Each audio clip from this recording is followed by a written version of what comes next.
Welcome to this episode of Scribe Stand. Ako po si Carlos Sacamos together with my resident guest Jonas Terrado. Nagbabalik po ang Scribe Stand. Medyo napahinga tayo ng ilang buwan, brad, no? Oo nga. Dami mong ginagawa Oo nga eh. Ikaw rin naman eh. Pero, yun na, buti reunion. Medyo reunion tayo sa, kakatapos lang ng namin, coverage ng press conference ng PBE 49th season Philippine Cup Finals sa pagitan ng TNT Tropang 5G at San Miguel Beermen. So, syempre TNT gunning for a Grand Slam. Nakadalawa na sila this year and one more for that rare triple crown. Pero San Miguel, sabi nga ni Chris Ross, they're gunning to relive lost glory sa All Filipino Conference. Alam naman natin, usually sila yung hari talaga ng All Filipino, di ba? Pero the past few years medyo nawala sa kanila yun. So grabe rin yung motivation ng Beerman. So may gusto tayong tatlong tricky points na agad pag-usapan natin sa yung gusto natin pag-usapan heading into this finals. Ngayong Sunday na ang game 1 sa Planeta. Smart Araneta Coliseum. Number 1 is yung mga past Grand Slam chances ng both teams.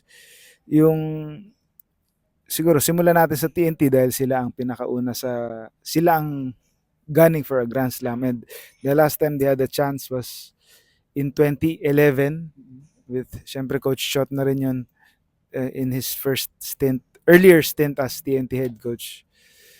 Yun, na-deny sila ng Petron nung Governor's Cup under Coach Ato Agustin pa yun. So they want to slay that ghost, pero sabi nga ni Coach na wala sa motivation nila yan. But Nas, anong tingin mo sa are they trying to slay that ghost in 2011 to get over the hump this time? Ako sa tingin ko, as much as Coach Chot, ayaw niyang, hindi na downplay niya yung Grand Slam. Siguro ayaw lang niya aminin na nasa isip din niya yun na sino ba namang hindi gusto ang resume mo, Grand Slam coach ka, or for the TNT franchise, meron kang Grand Slam. Kasi kung makuha nila yung Grand Slam na to, it would be the defining thing for the franchise and for Coach Chot. So, ako naniniwala ako, nandun yung motivation ni Coach Chot to get this one. But yun nga, actually, yung tanong mo kanina, ganda yung insight niya doon na paano mo niya babalansin na kinukuha silang Grand Slam na pwede nilang isipin na it's just another finals na ang goal mo is to get the championship. Pero ito gusto kong kung makuha kasi ng TNT to, syempre Grand Slam, but syempre may magsasabi kung hindi makuha ng TNT to, it would be a disappointment dahil 2 championships then kinapos ka dun sa huli.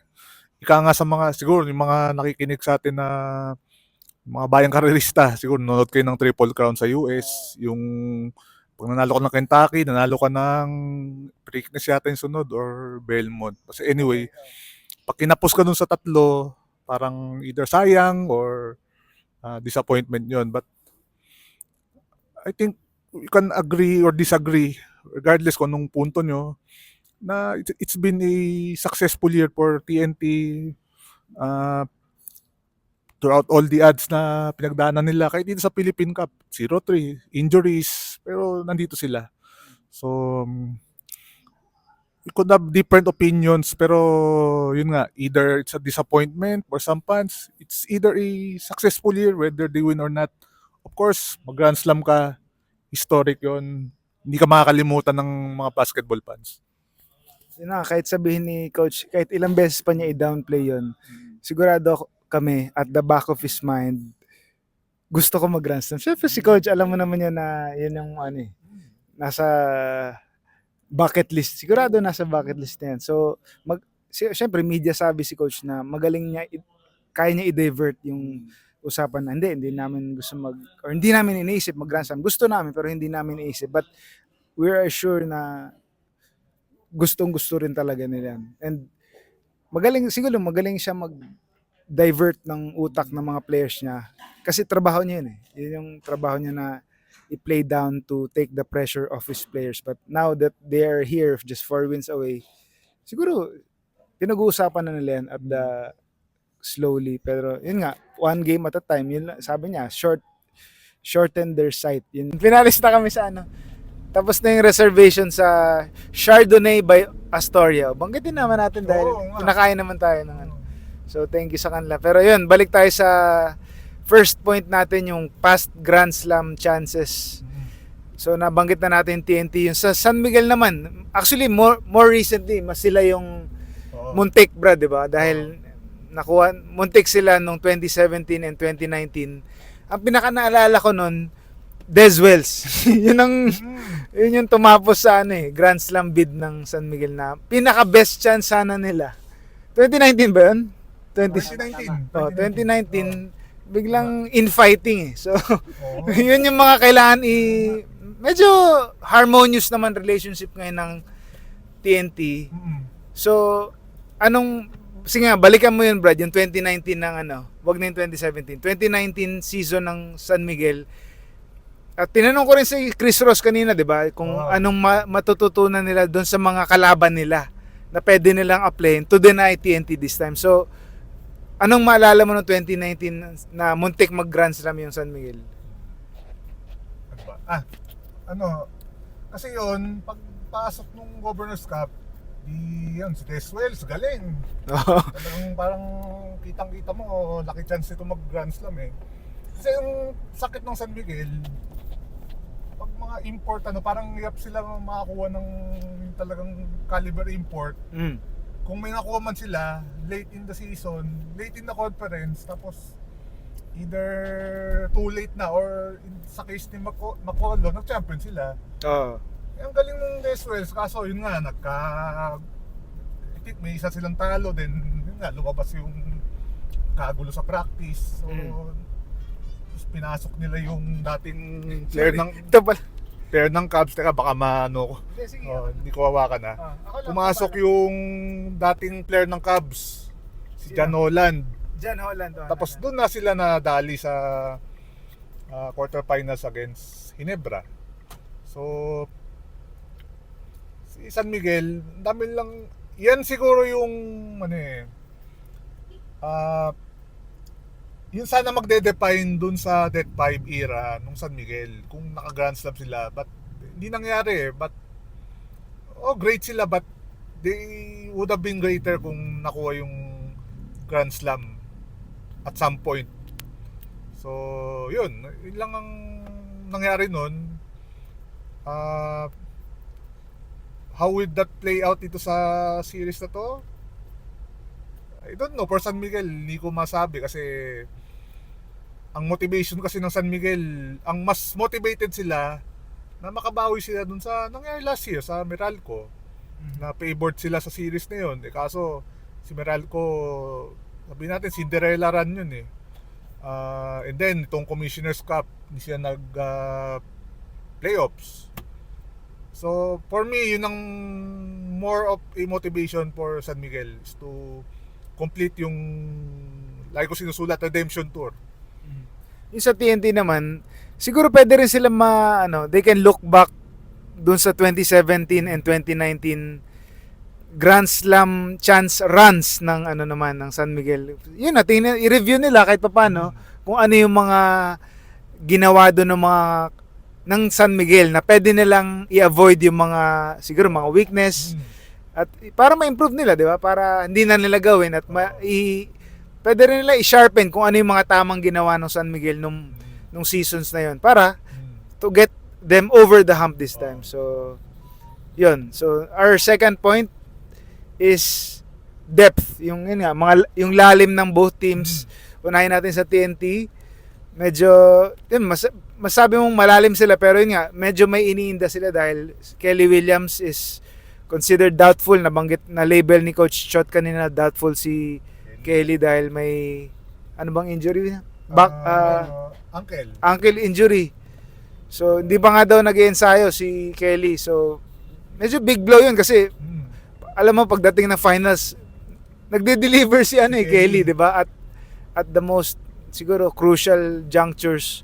So siya wala, tapos isa pa si Roger Pugoy, hindi rin natin sigurado kung makakalaro ba ng game 1 dahil kanina sinasabi niya day to day siya, malalaman bukas Saturday kung makakalaro nga ba siya sa game 1. So yun, bukod sa medyo ano yung sa health status niya, siguro gusto rin niya bigyan ng mystery. Yun nga yung Suspense yan. pa-suspense. Gusto niya bigyan ng mystery yung San Miguel para hindi man lang kumbaga may scouting ano man lang. Pahirapan man lang ng konti yung scouting. So, ikaw Brad, anong tingin mo sa ano, sa lalim ng San Miguel ay ng TNT muna with Okay. siguro Jordan Heading and now Brandon Ganuelas Rosser. Ang TNT kasi ito kasi itong semifinals, syempre naglabasan yung mga injuries na yan. Pugoy, kay Kelly, si Octana, may iniinda, syempre yung back injury ni Jordan, playing through it. Ang laking bagay na yung BGR, ang ganda nung form niya since the playoffs. Number 1. Number 2, yung mga range players like hindi naman hindi matunog like si Kim Orin at si Brian Neruela. May quality minutes sila. Si Kim Orin syempre yung nasabon siya ni Coach Chot nung game 3, insubordination, ganyan. Pero tinan mo naman yung sagot ni Kim Orin games 4 to 6. Maybe pag tinignan mo yung stats, nervy mo yung stats, hindi siya cute, pero kung napanood mo yung laro, nakikita mo nandun yung presence niya. Then, of course, Brian Neruela, yung steady siya at the point guard spot, depensa, ganyan. Actually, yan ang kwento kay Brian Neruela throughout his career. D-League, kung naalala niyo yung paano siya maglaro sa D-League. Then, for a while, sa Blackwater na virtually siya yung star nung Blackwater na yun, early years ng Blackwater. Then, panaka-naka nun, San Miguel, na pag tinawag siya, nag-step up. So, ang laking bagay nun for TNT kung mako-continue yun sa finals to match yung lalim ng San Miguel. Kasi, let's face it, mas malalim San Miguel on paper against TNT. But TNT, grabe din nilalim niya throughout the conference. Mas malalim pa nga yan kung nandyan kung okay si Jason, kung si Ray ng Batak, kung hindi injury niya, or kung nalagay sa playoff roster, mas malalim pa TNT. But with the way na yung system ng TNT, almost everyone nag-step up. Ang laking bagay nun for the tropang 5G. Pero sabi ni Coach Chot Brad, kahit malalim yung TNT, mas malalim pa rin yung San Miguel. Then, alam naman natin ever since naman talaga one of the deepest, if not the deepest roster ang San Miguel sa buong liga. Tama nga ba? Totoo ba ang sabi ni Coach Chot na piniplay down na naman nila yung chances nila eh. So, ano masabi mo sa lalim naman ng San Miguel? San Miguel, yun nga, sabi ko nga, on paper, ang lalim ng San Miguel. But, ito nangyari nung semifinals, nung game 7 na lang, mention ko na, si Sir Aldrin nagtanong, Sir Aldrin Cardona, sa mga kabasa sa kanya before sa diaryo, he's now with San Miguel. Anyway, sinabi niya na nagtanong siya kung sinong nanalo. Then sinabi ko kay Sir Aldrin, sir, crucial dyan yung sila Mo, sila Rodney Brodial, Jericho, kung mag-step up sila. And true enough, nung game 7, si Mo first half, may score siya, may other contributions din. Kahit paano, nakikip trailing si San Miguel, nandun sila. And then, syempre, doon na yung fourth quarter. Syempre, Junmar, syempre, Chris Ross, playoff Ross. Kailangan nila. Talang sila yung storya. But, yung tatlong Adamson boys, Jericho, Don, and si Seaman, Roddy Brondial. Kung wala rin sila doon, hindi natin masabi. Parang na-compliment nila yung ginagawa nila Junmar and Chris Ross. Yung pa, nangyari pa yon with nasa bench si CJ Perez. Grabe yung pinakita nila doon. Yung tatlong yon, and Chris Ross, of course Junmar. Hindi siya death 5. Pero yun, in that game, very efficient, very magandang move yun for San Miguel. Ito, yung nasa likod namin, masarap masyado yung upo. Gusto ko pahirapan ng konti. Justin Baknis ng tiebreaker times. Brad, gusto ko lang malaman yung pag-isipan mo lang, sino yung tingin mong X-factor ng both teams na tingin mong parang yung magko-complete ng puzzle ng both teams. Pakita ka. Both teams. Ano lang, sa akin siguro, sa San Miguel, yung Adamson boys. Kasi proven na nung semis eh. At saka, di ko alam kung makakonsider ko siyang X-factor, pero personally, I'd like to see more of CJ. Kasi, hindi niya naman siguro pe-personalin yun, but nakita natin kasi nung Game 7 against Ginebra, sobrang ganda nung nilaro nung 5 on the floor, nung dulo. Tatlong Adamson boys plus Junmar and Chris Ross. Surprisingly in a sense na, alam mo yun, hindi naman ginamit. Ay, alam naman natin yung kalidad ng tao, but pagdating ng Game 7, siya yung pumutok. Kaso yun nga lang, nawala si CJ. So, oo. So yun lang, parang siya yung masahanapin ko sa finals. Kasi alam naman nating star si CJ, and this is not a swipe against him or kung ano man. Pero kasi parang, yun nga, star siya, pero hindi niya pa nahahanap kumbaga yung next level niya eh. Parang ganun ang nakikita natin ever since nung sumama siya sa San Miguel. Parang parang on and off pa minsan eh. TNT naman, paano nga ba? Ang hirap din kasi ni TNT kasi nga, puro injury. Ang hirap, although sa akin kasi magiging crucial dyan on how consistent Brandon Ganuelas roster could be. Kasi sabi nga ni Coach Shot kanina, listed as doubtful pa si Kelly Williams. So ang responsibilidad nandun sa natitirang big men, which is si Poy and more importantly si Brandon. Why am I saying more importantly si Brandon? Kasi he's listed at 6'8" ba? And with this heft and yung athleticism niya, I'd like to believe na siya yung next best matchup defensively ni TNT kay Junmar. Alam naman natin, kasi parang obvious naman na eh, kumbaga. Kay Junmar din naman babagsak ang bola sa San Miguel. So, kung ikaw si TNT, kung ikaw yung kalaban, kailangan mo ng someone na makaka-match up kay Junmar. And I'd like to believe nga, katulad nga sabi ko, si Brandon yung capable of doing so. Dahil syempre, bata, tapos mas athletic, and kayang makipagbunuan sa ilalim, kayang makipagbunuan sa shaded lane. So, yun lang. Sa guard play siguro, hindi ko alam kung X-factor ba siyang may tuturing, but kung sa San Miguel may nahanap natin yung CJ, dito sa TNT yung Simon.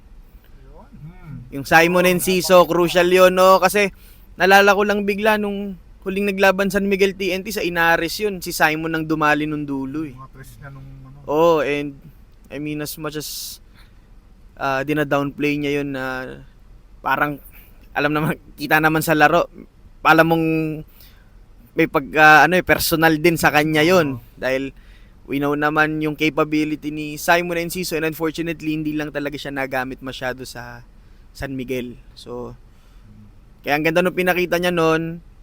I think it was one of his best games since nung bumalik sa since nung bumalik sa TNT. I think yun yung best game niya. Yun yata eh. Oo, kasi yung 20 niya nung semis, dali sila na rain or shine dun eh. Pero yun nga, curious ako kung paano magde-deliver yung Simon Enciso against his former team in a 7-game series. So, yun. Yun lang naman sa akin. Balik na ako. Good point. Sige, mapahinga ka na Bago ulit. na dyan. Maraming salamat, Justin Bacnis. Mga fresh takes, Brad, na Oo mga... nga eh. Yan, Puro pag tayo. si Justin minsan pag nag-uusap kami, talagang ganda yung balitaktakan pag sa mga Hindi lang chismisan, ah. syempre, tsaka mga kami-kami na lang yun. Sige. So, that leads us to our third point. Third and last point sa usapan natin. Asa nga ba sa import ang TNT? Dahil yun na nga, Rondae Hollis Jefferson, NBA caliber player nung last two conferences. They have the luxury, Brad, nung last two conferences. Makikita mo naman na kahit may mga times na yung mga locals, medyo magre-relax. Kahit alam natin may talent sila, pero pwede sila mag-relax ng konti dahil alam nilang may magbubuhat sa kanila eh. Kumbaga, mag-aabang na lang sila sa spots nila at bibigay na lang ni parang Rondae will just find a way to get the ball to them. Ganon kagaling si Rondae as a point forward, di ba? So, yun, without Rondae, nabanggit nga ni Coach Chot kanina, short but sweet lang yung sagot niya doon sa tanong ni Sir Jerry about kung asa si import, parang tingnan mo na lang daw kung ilang championship ilang all Filipino championship si Coach Chot.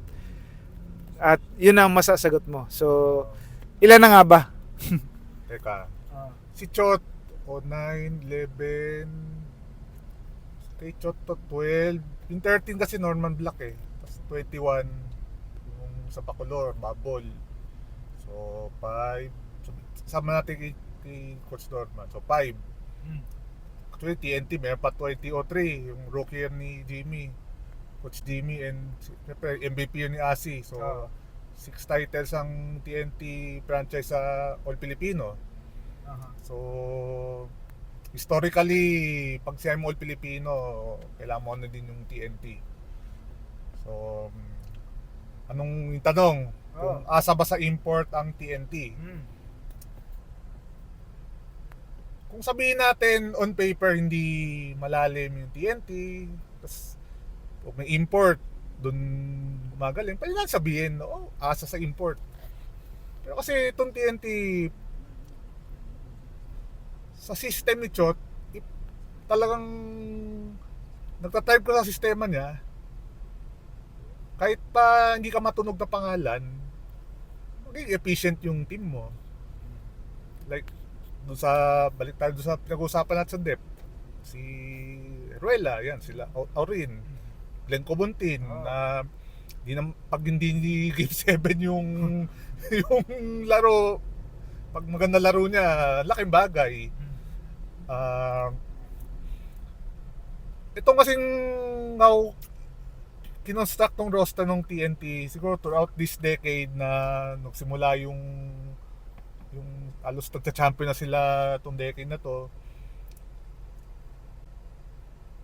Pag sinulat natin or binalita natin, hindi siya matunog. Like yung kay Cobontin nun, galing Terra Firma, parang kinuha ni ng TNT.